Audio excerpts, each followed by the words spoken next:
Ó Maria concebida sem pecado, rogai por nós que recorremos a vós. Jesus manso e humilde de coração, Fazei o nosso coração semelhante ao vosso. então bom dia a todos, aqueles que não vi ainda, sejam bem-vindos então ao nosso retiro, o 23º retiro da milícia de São Miguel Arcanjo. O tema do nosso retiro, a penitência salvadora. E eu gostaria de começar essa primeira palestra, poderia ter ficado depois, mas eu achei interessante trazer os fundamentos do que significa talvez essa penitência, né?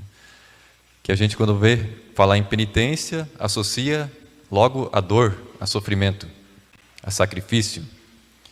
No entanto, eu trago aqui para vocês conhecem o diálogo de Santa Catarina de Sena, em que Deus Pai conversa com Santa Catarina. Ela é doutora da Igreja Católica, né, viveu por volta do ano 1200, 1300, e nesse diálogo Deus Pai vai dizer a Santa Catarina de Sena em que consiste então a reparação do nosso pecado. Deus Pai vai dizer assim para ela então: todos os sofrimentos que um homem possa suportar ou pode suportar nessa vida são insuficientes para satisfazer pela menor culpa. Ou seja, nem o inferno é o suficiente para pagar um pecado leve que nós cometemos contra Deus. E ele vai explicar o porquê. Sendo eu, Deus, um bem infinito, a ofensa cometida contra mim pede satisfação infinita. Não tem como pagar. É impossível ao ser humano pagar uma ofensa feita contra Deus, um pecado. E no final eu vou falar para vocês como é que Deus ensina, como nós devemos satisfazer então o nosso pecado. Na Sagrada Escritura, a origem do mal está primeiramente no céu com os anjos, com São Miguel, com Lúcifer, que se rebelou contra Deus, o primeiro a dizer não a Deus. Mas na Bíblia traz a nossa situação de ser humano, onde o pecado entrou no mundo.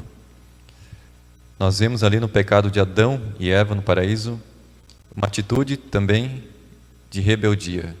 A primeira coisa que entrou ali, a tentação, o tentador. E nessa tentação, a serpente, representando Satanás, uma figura de Satanás. São Justino de Roma diz que Satanás, a palavra Satanás, significa serpente apóstata. Ou seja, aquela serpente que primeiro apostatou lá no céu, veio ao ser humano, Adão e Eva, e veio tentá-lo a se afastar também de Deus. E o que a serpente faz? Ela põe dúvida na cabeça de Eva. A primeira situação que vem ali é induzir a Eva a desconfiar de Deus.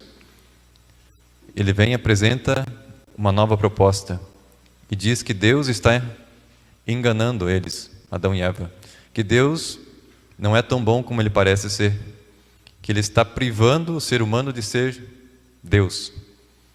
Se vocês comerem daquele fruto que Deus proibiu, vocês vão ser deuses, e Deus não quer que vocês sejam deuses. E aí acontece a dúvida no coração de Eva. Ela fica entre duas palavras, entre a palavra de Deus, do Pai, que diz: você pode comer de tudo, só não coma dessa árvore que está no meio do paraíso. Essa é reservada a mim. Esse é o teu sacrifício para ofertar ao Criador. Essa é a tua oferta, a obediência à minha palavra. Enquanto que a serpente vem e oferece: coma, porque justamente essa árvore que Deus está proibindo vocês de comer é aquela árvore que faz com que vocês vão ser igual a Deus. Vocês vão ser deuses o dia que vocês comerem daquele fruto. Vocês vão ser deuses. Vocês não vão ser mais criaturas, vocês vão ser iguais a Deus, conhecedores do bem e do mal. E Eva, em meio a essas duas palavras, ela prefere a serpente. Ela desconfia de Deus, da bondade de Deus, que Deus é mau, que Deus está enganando. E assim também nós, toda vez que nós pecamos, nós estamos ouvindo a voz da serpente. Nós estamos dizendo não à palavra de Deus, nós estamos desconfiando de que Deus é bom, e nós ouvimos a serpente e pecamos, desobedecendo. Então a primeira coisa que vem depois disso é o afastamento de Deus, né? Esse ato de soberba de Adão e Eva, em que eles buscam sua própria divinização, eles querem ser deuses, conhecedores do bem e do mal. E eles cometem também um outro pecado, chamado pecado de magia. Magia é quando você atribui a um objeto, a alguma coisa ou pessoa, um poder oculto, misterioso, diferente do poder divino, e que esse objeto, como que magicamente, vai te dar um poder. E eles viam nesse fruto uma espécie de um poder oculto que ia tornar eles deuses. Então eles cometeram também um pecado de idolatria, de magia, quando fizeram esse ato. Eles achavam que comendo aquele fruto eles iam se tornar inteligentes, iam se tornar poderosos. Aquele fruto ia dar esse poder a eles. E eles resolveram então comer do fruto, desobedecer a Deus. E com isso abriram seus olhos de Adão e Eva. Esse abrir os olhos significa a perda da inocência. A primeira situação que acontece quando começa o pecado, acontece na psicologia do ser humano pelo menos 3 coisas: culpa, vergonha e fuga. A primeira coisa que nós fazemos é nos afastar de Deus, nos encerrar em nós mesmos. E Adão e Eva fizeram isso. Eles fugiram, se esconderam de Deus, porque eles perceberam que havia um conflito agora entre ele e o Criador, a desobediência. E isso levou com que Adão e Eva rompessem a relação natural com Deus. O que seria então o pecado original? O pecado original significa que a ordem natural das coisas, do ser, foi rompida. Houve então um pecado contra a justiça. Por que contra a justiça? É por justiça que Deus merece ser honrado, ser adorado, ser reconhecido como Deus. Quando nós rompemos essa relação, nós não oferecemos a Deus a devida obediência, a devida honra, nós estamos rompendo a nossa ordem natural. Nós deixamos de ser aquilo que nós somos, criaturas, dependentes de Deus. Nós não somos a causa da nossa existência e nós não somos a causa final da nossa existência também. Nós não somos a nossa realização em nós mesmos. Não somos uma ilha ou deuses, como Satanás mentiu para Adão e Eva. E como nós somos totalmente dependentes de Deus, São Paulo diz que nós nos movemos, somos e existimos em Deus. Esse pecado é uma ruptura interna do ser humano, contra a própria essência do seu próprio ser, onde habita Deus. Com isso acontece o quê? A natureza humana decai, ela perde todos aqueles dons sobrenaturais da graça que recebiam de Deus no paraíso, que eram os dons da graça sobrenatural, do estado de graça. Perderam aquela ciência infusa que eles possuíam, de conhecer todas as coisas como as coisas são diante de Deus, aos olhos de Deus. Perderam também aquela ordem nas paixões, de controlar as suas emoções, seus impulsos, seus instintos, era tudo ordenado. Mas depois do pecado, houve essa desordem, que se chama concupiscência, ou irascibilidade. São todas desordens que nós fazemos na nossa alma hoje, por causa do pecado original. Por isso que precisa a ascese, a mortificação, para ordenar novamente os impulsos, os instintos, né? E a consequência de tudo isso, dessa ruptura com Deus, dessa desordem, é a expulsão do paraíso. E com isso Deus amaldiçoa também a natureza. A partir desse momento, a natureza já não vai mais dar o fruto ao ser humano. Deus é o Senhor do universo, colocou o ser humano como Senhor das criaturas. Quando o Senhor das criaturas se rebela contra o Criador do universo, a própria criação entra em desordem. A própria natureza se volta contra o ser humano, né? E por isso, Deus vai falar que a mulher vai sofrer consequências do seu pecado, que é as dores do parto, e também ela vai ser, por ser emotiva, sentimental, ela vai ser atraída, impulsionada contra o ser humano, e o ser humano vai dominá-la. Vai deixar de ser a companheira para se tornar submissa ao ser humano, dominada pelo macho, né, pelo homem. E o homem, por seu lado, por sua racionalidade, vai sofrer as consequências do seu pecado, tendo que trabalhar com o suor do seu rosto para conseguir o pão, o alimento. A natureza vai negar o fruto da terra, o ser humano vai ter que se esforçar muito, suar, para conseguir o alimento. Essas então são as condições, as consequências então do pecado original, dessa desordem, dessa injustiça que entrou no mundo pelo pecado original. E quais seriam então as consequências na relação do ser humano com Deus? A inimizade eterna com Adão e Eva. Perderam o paraíso para sempre, se não houvesse um Redentor, né? Claro. E as consequências com a natureza foi amaldiçoada, vieram então os desastres naturais e a dificuldade de conseguir o alimento. Com relação ao ser humano, o seu corpo passou a ter a debilidade, o envelhecimento, as doenças, os sofrimentos, a morte. A alma é carregada de culpa, de ignorância, indolência na vontade, não tem força para fazer o bem e resistir ao mal. E todo tipo de desordens espirituais, emocionais. Tudo consequência que leva depois àquelas 3 tentações que Jesus no deserto teve que superar. O apego às criaturas no ter, no poder e no prazer. Que está tudo fundamentado no egoísmo. Começou lá, no princípio, querendo ser deuses. Seguir o seu próprio livre-arbítrio para fazer suas próprias vontades. E as consequências, então, na sociedade. Guerras, roubos, escravidão, homicídios, violências de todos os tipos, adultérios, desonras, desrespeito às autoridades. Todo tipo de injustiça que está condenado nos 10 mandamentos também são consequências do pecado original que está no ser humano indivíduo e que se reflete na sociedade. Essa desordem.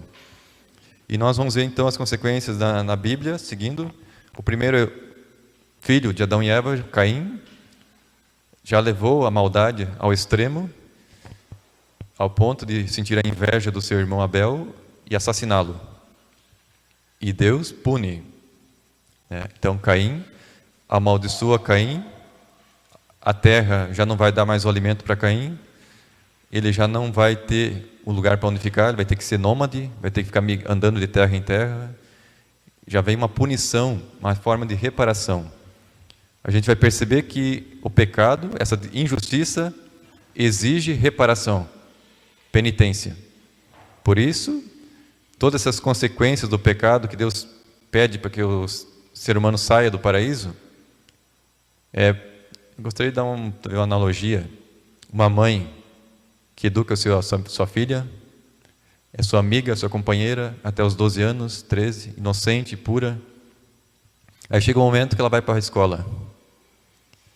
Aí chega lá, os coleguinhas lá do MEC, os marxistas, começam a fazer a cabeça da menina, que é o que Lúcifer fez com Adão e Eva no paraíso. Começa a fazer a cabeça, de repente a sua amiga, sua filha, se torna sua inimiga. Já não te obedece, se tornou rebelde, já não dá mais atenção à tua palavra, não acha que você quer o bem dela, ela acha que você é inimiga da tua filha. Percebe como é semeada a dúvida no coração da filha, a discórdia, que você não é um bom pai, uma boa mãe. E essa filha, o que a mãe vai fazer com essa filha? Vai deixar ela se tornar aquele deusinho dentro de casa, fazer o que ela quer, os gostos delas? Não. Uma boa mãe vai educar. Foi o que Deus Pai fez com Adão e Eva. Você teve comida aqui em casa, eu te dei roupa, te dei educação, te dei o alimento, te dei tudo, até agora, você está com 12, 13 anos, e agora eu sou tua inimiga. O que eu vou fazer para te educar? De agora em diante, você vai trabalhar, vai conquistar o seu ganha-pão, você vai se esforçar para conseguir aquilo que você quer. Para que a mãe faz isso com a filha? Para que a filha se eduque, perceba o valor das coisas que ela tem, que ela recebeu do pai e da mãe. Da mesma coisa, Deus Pai fez com Adão e Eva.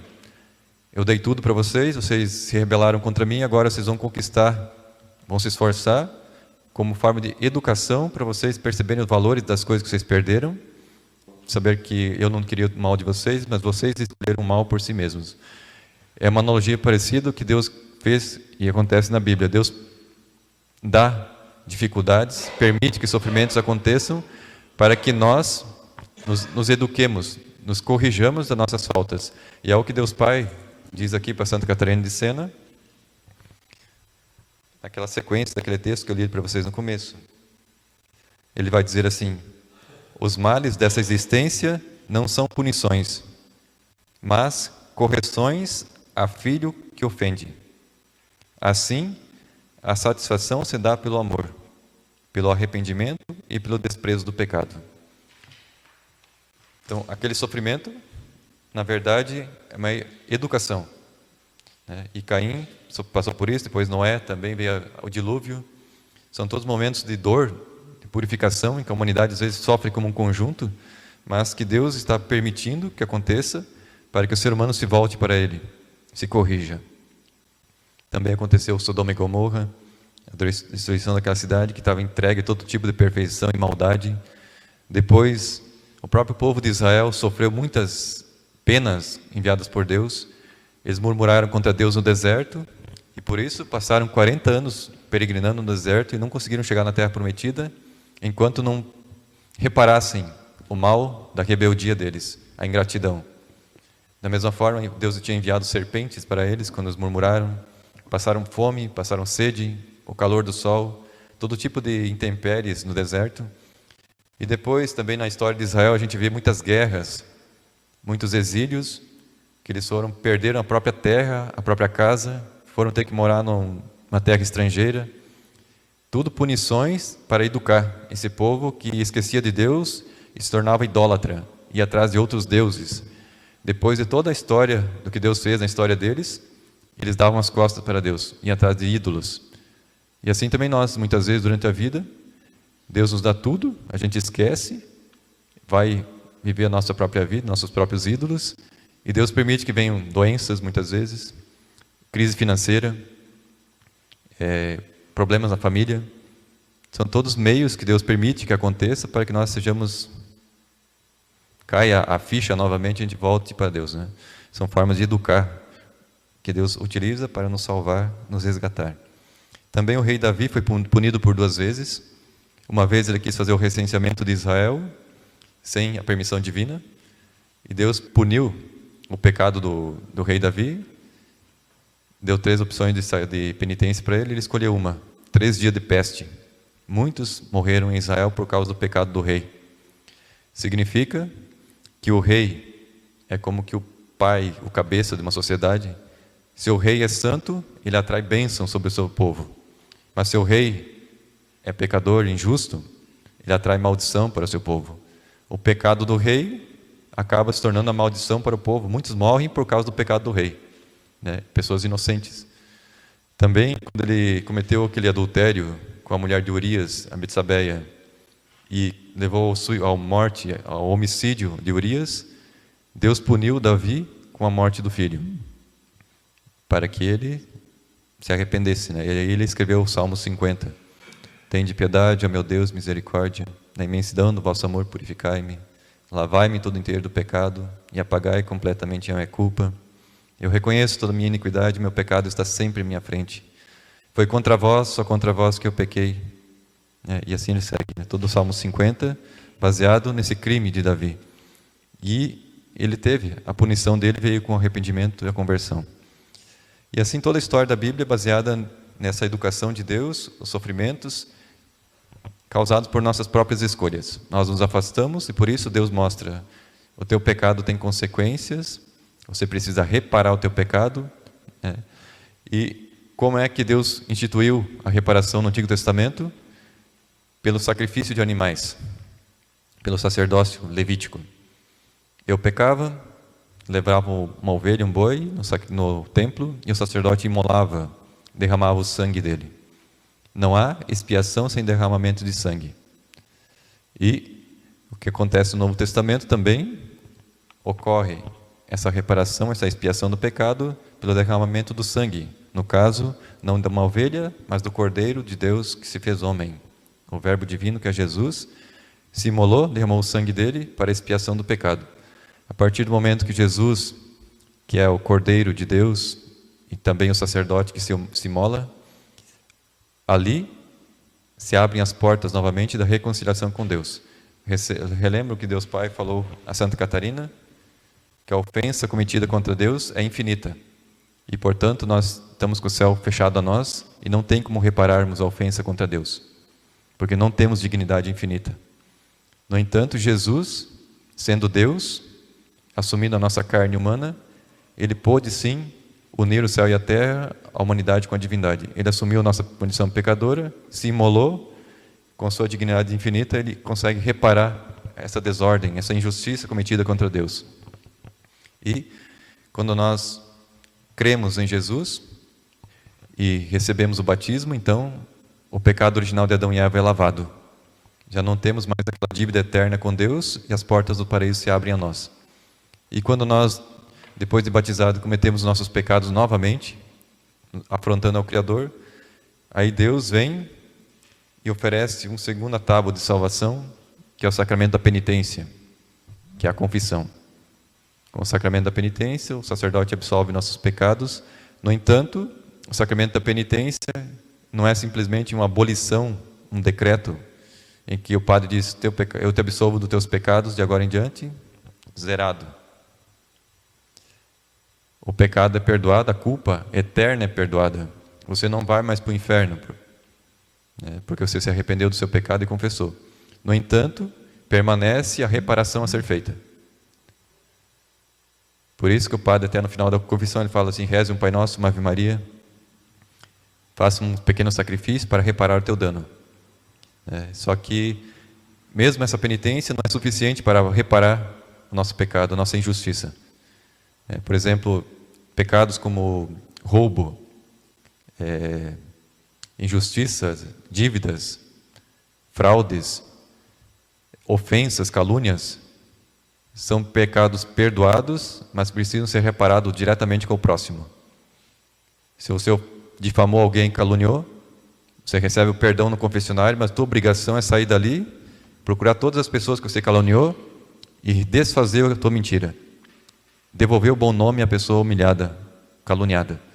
Da mesma forma, se você roubou alguém, você pede perdão, é perdoado, mas a tua obrigação é devolver o bem que você roubou daquela pessoa, reparar o dano físico, material que se causou.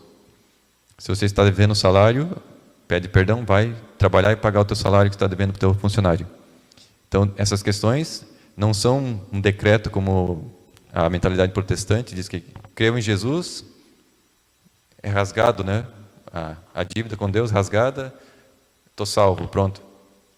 Enquanto que a Bíblia pede reparação. Jesus falou que se a gente não se acertar com os nossos próximos, nós teremos que pagar, nós vamos ser jogados no cárcere, e de lá nós não sairemos até pagar até o último centavo, que é o purgatório. Então, a penitência exige reparação. Suportar, então, os sofrimentos com paciência.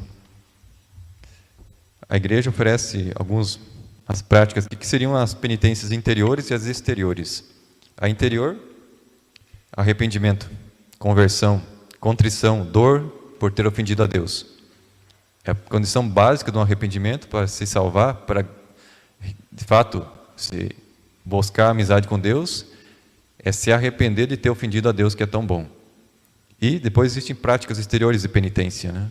Depois eu imagino que vocês vão falar mais dessas práticas exteriores, então não vou aprofundar nada, que são orações, jejuns, esmolas, vigílias, lágrimas, penitência, peregrinações, mortificação de sentidos, a confissão, a leitura da Escritura, assistir à Santa Missa e comungar.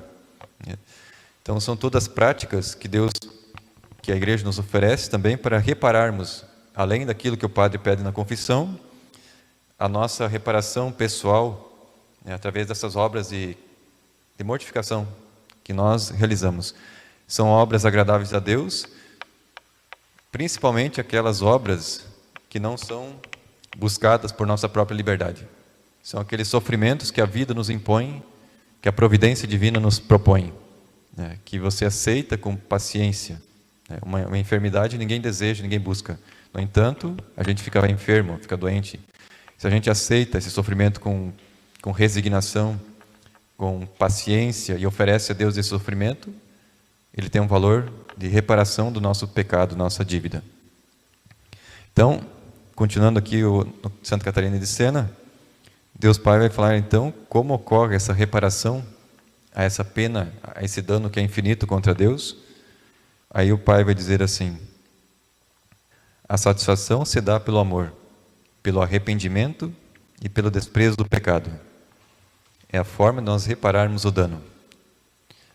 O sofrimento em si é uma pedra fria, sem valor algum. Sofrer por sofrer não produz fruto nenhum. Quem dá valor ao sofrimento, quem faz o sofrimento ser algo precioso, é o amor. Pedra fria morta, se você ama, suporta, você faz com que aquela pedra se torne ouro, um diamante precioso. A gente pode ver que em Cristo, o sacrifício dele, o amor está associado à dor. E a dor faz com que o amor seja comprovado, testado e cresça. Sem a dor, o amor não cresce. Quem muito ama, muito perdoa. Depois eu vou ler aquela passagem daquela mulher adúltera, né? A prostituta, que Jesus elogiou ela, o grande amor dela, né? Então, a dor, por ele desejada, por Deus, né? É infinita em dois sentidos. Então, Deus deseja a dor. Parece como poder imaginar que Deus deseja a dor. Mas Deus deseja a dor. Como? Duas formas. Em relação à ofensa feita contra o Criador e com relação à feita ao próprio homem. Existem duas dores que Deus deseja. Em relação a Ele, nós devemos sentir dor, e em relação ao próximo. Quem se acha unido a mim, a Deus, por um amor infinito, sofre quando me ofende ou vê que outros me ofendem. Então, isso agrada a Deus, a gente sofrer quando peca, sentir dor, contrição, arrependimento. E também quando vemos outras pessoas cometendo pecados, porque estão ofendendo a Deus, que é bom, né? E também em relação ao outro, né? As duas questões. Então Deus vai continuar dizendo assim: a culpa não é reparada nesse mundo pelos sofrimentos. Em si, sem nada, sem amor, não repara nada. Por isso que o inferno não repara nada. É eterno, todo mundo está sofrendo muito no inferno e nem por isso estão reparando a justiça divina. Estão lá pagando e não vão nunca pagar a dívida deles. O sofrimento em si não repara nada. Entretanto, suportados, aceitando-os por amor, com desejo e com intenção de contrição, ele tem um grande valor e ajuda a reparar, então, a ofensa cometida. Satisfazem graças à dor e à contrição quando praticadas em autoconhecimento e a consciência das culpas pessoais. Conduz o homem a julgar-se merecedor de castigos e indigno de recompensas. É a base da humildade, autoconhecimento. Você não é santo, você não merece o paraíso, você é pecador e merece castigo. Isso deve estar estampado no nosso coração até o último minuto. Nós somos soberbos, né? Nós achamos que somos bonzinhos, que nós somos santos, que nós já estamos salvos muitas vezes. E Deus Pai vai dizer assim: não, o que me agrada é você se reconhecer culpado, merecedor de castigos, e sentir dor por me ofender. Nenhum sofrimento que você passe nessa vida, você pode viver o inferno sobre a terra, todos os tipos de doenças, de perseguições, de calúnias, sofrer mais do que Jesus talvez sofreu na cruz. Se você não tem amor, se você não tem contrição e dor pelos seus pecados, se você não reconhece o pior pecador do mundo, não está no caminho certo da humildade. Tudo vem dele, toda a redenção, todo o sacrifício vem a partir do dom de Cristo, e nós acolhemos e nos prostramos e agradecemos, né? Essa é a postura nossa como cristãos. E para mostrar a passagem daquela pecadora, né, que Jesus perdoou, Jesus entrou na casa do fariseu, no Evangelho de Lucas, capítulo 7, versículo 36. E o fariseu ficou escandalizado porque aquela mulher se ajoelhou aos pés de Jesus por trás, quebrou um vaso de perfume e começou a banhar os pés de Jesus com lágrimas. E nesse banho de lágrimas, os homens começaram a murmurar que Jesus estava sendo tocado por uma mulher, uma prostituta. No entanto, ela estava chorando as suas dores e seus pecados, arrependida. E Jesus, então, disse, né, aos fariseus: Simão, a meu ver, aquele a quem ele deu mais perdoou. Vês essa mulher? Eu entrei na tua casa e tu não me deste água para lavar os pés, mas esta, com suas lágrimas, regou meus pés e enxugou-os com os seus cabelos. Você não me deu o beijo quando entrei na sua casa. Essa mulher não cessou de beijar meus pés. Você não me ungiu a cabeça com óleo, mas esta mulher, com os perfumes, ungiu meus pés. Por isso te digo, seus numerosos pecados lhe foram perdoados, porque ela tem mostrado muito amor. Mas ao que pouco se perdoa, pouco ama. Então que Deus nos ajude nesse dia em que vamos meditar sobre a penitência, em saber que não é só a dor que agrada a Deus. Se ela não tiver o amor junto, não adianta fazer nada. Não adianta se flagelar, não adianta viver 7 dias por semana de jejum e pão e água, como disse Santo Agostinho naquela passagem da Passio Domini. Mas vale às vezes derramar uma lágrima em recordação do sofrimento de Jesus na cruz, da sua paixão, do que fazer uma peregrinação a pé do Brasil até Jerusalém.